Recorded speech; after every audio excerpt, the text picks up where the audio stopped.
The three biggest things that I feel like I learned at Randolph were how to communicate with my peers as well as adults, also how to seek mentors who would guide me later in life, and I also learned how to learn, which is not the same thing as learning specific knowledge. Randolph really taught me how to learn and how to learn things for myself, which will see me completely into the rest of my adult life. Coming back to Randolph, I knew that it was something different than other schools, but I wasn't entirely sure what. And for the past couple of weeks, I've kind of been picking up on that there are a lot of really good schools in the Huntsville area, and there are a lot of really good schools in the nation. But what sets Randolph apart is that it's focused on character development.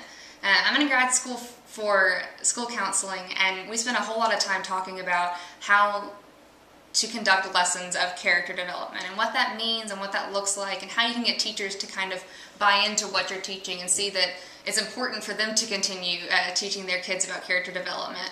But that's not an issue at Randolph at all. Teachers are completely committed to making sure their students are honest and trustworthy and respectful and are leaders in the classroom. And that's not something that you see at other schools. That's something that you only really see at Randolph. And that's inspiring to me coming out of this school, knowing that I have all those skills so ingrained in me that maybe someday I can figure out how to teach those to other students as a school counselor. Holly Robb, and she told me that her goal in the middle school was to not to teach students what their paths were. They're not ready for that. But middle schoolers are ready to learn how to find a path.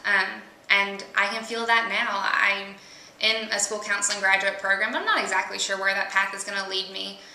But I knew coming back to Randolph that I was going to be able to more shape my own path through this experience. And she proved it to me that they didn't give me a path, but they taught me how to find my own path, and they're still teaching me that 4 years later.